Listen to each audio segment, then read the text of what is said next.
অত্যন্ত দৃঢ়তার সাথে বলেছেন আমরা ফেব্রুয়ারিতে ইলেকশনে যেতে চাই, প্রোভাইডেড আমাদের যে রিফর্ম প্রপোজালগুলো জুলাই সনদের আইনি ভিত্তির মধ্য দিয়ে এই নির্বাচনটাই এর ভিত্তিতে হইতে হবে। আসসালামু আলাইকুম রহমতুল্লাহ বারাকাতুহ।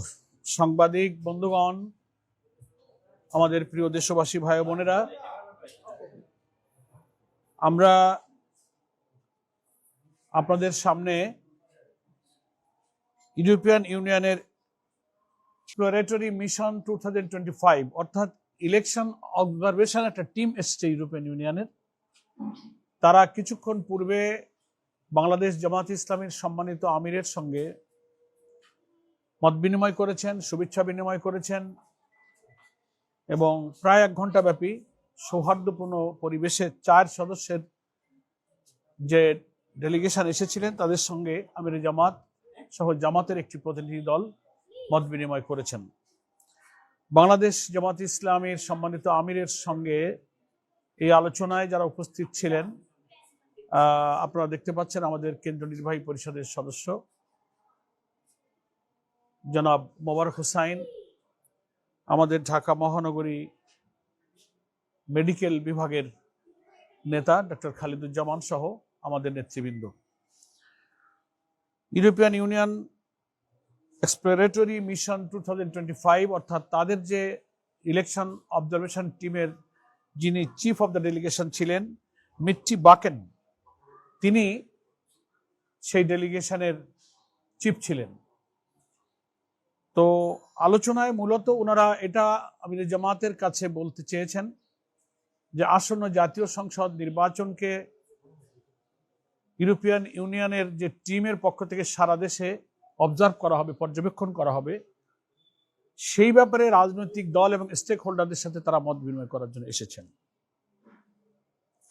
এবং 7 সদস্যের একটা ডেলিগেশন তারা বাংলাদেশে এসেছেন। বিভিন্ন রাজনৈতিক দল এবং স্টেক হোল্ডারের সঙ্গে ওনারা মত বিনিময় করছেন। প্রথমেই আমিরে জামাত যে অসুস্থতার পর, অপারেশনের পরে সুস্থ হয়ে তিনি এই সাক্ষাতে এসেছেন, সেই শারীরিক খোঁজ খবর তিনি নিয়েছেন এবং আমিরে জামাতকে দেখে ওনারা অত্যন্ত সন্তুষ্ট এবং সন্তোষ প্রকাশ করেছেন যে তিনি এখন ভালো আছেন এবং তিনি কাজের জন্য ফিট হয়েছেন শারীরিকভাবে। এ ব্যাপারে আমিরে জামাতকে তারা ধন্যবাদ জানিয়েছেন।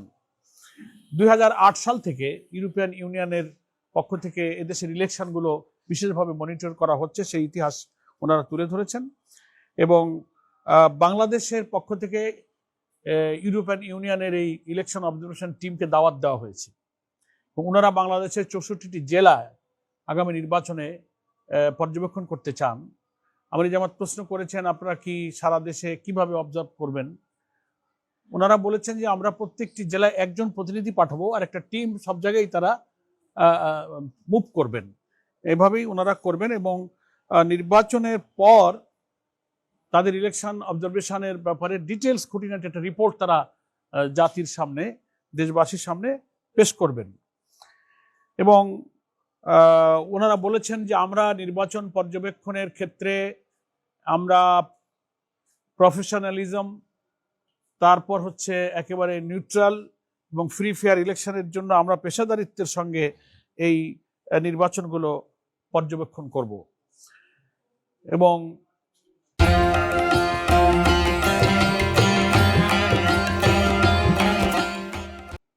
আমিরে জামাত বলেছেন যে শুধু আপনার ইলেকশন অবজারভেশন করবেন এটা আমরা চাই না, আমাদের নির্বাচন সুষ্ঠু, গ্রহণযোগ্য, নিরপেক্ষ করার জন্য প্রয়োজনীয় টেকনিক্যাল সাপোর্ট আপনারা দেবেন, কারিগরি সহযোগিতা যেন আপনারা দিতে পারেন, সেটাও আমিরে জামাত এই ডেলিগেশনের কাছে তারা অনুরোধ জানিয়েছেন। প্রসঙ্গক্রমে বাংলাদেশে গণতন্ত্রের চর্চার প্রসঙ্গ আলোচনা এসেছে। আমিরে জামাত অত্যন্ত স্বস্তির সাথে বলেছেন যে আমরা এদেশের গণতান্ত্রিক পদ্ধতি, নিয়মতান্ত্রিক পদ্ধতিতে বিশ্বাসী এবং জামাত ইসলামী নির্বাচনমুখী দল। আমাদের দলের মধ্যে গণতন্ত্রের চর্চা আছে, নির্দিষ্ট মেয়াদে আমাদের দলের আমির নির্বাচন হয়, প্রত্যেকটি টায়ারে নির্বাচন হয়।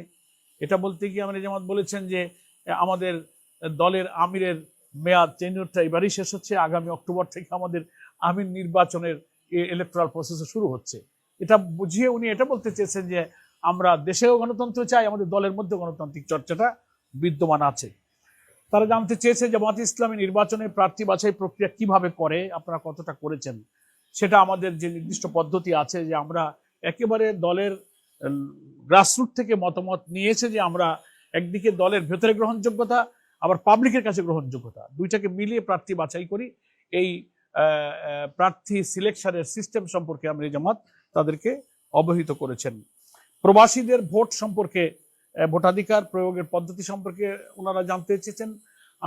বাংলাদেশ জামাত ইসলামীর সম্মানিত আমির বলেছেন যে বাংলাদেশ জামাত ইসলামী সর্বপ্রথম আমাদের প্রবাসী 1 কোটির বেশি ভোটারের ভোটাধিকারের প্রশ্ন তুলেছে, এবং আমরা অ্যাকর্ডিংলি ইলেকশন কমিশনে লিখিত দাবি করেছি, এবং শেষ পর্যন্ত নির্বাচন কমিশন এবং সরকার এই প্রস্তাব অ্যাকসেপ্ট করেছেন, এবং প্রবাসীরা যেন ভোট দিতে পারে সেই প্রক্রিয়া অলরেডি ইলেকশন কমিশন শুরু করেছেন। ওনারা জানতে চেয়েছেন জামাত ইসলামী ইলেকশনের ব্যাপারে আগামী দিনে রাষ্ট্রের দায়িত্ব হাতে পেলে তাদের মূল এজেন্ডাটা কি হবে।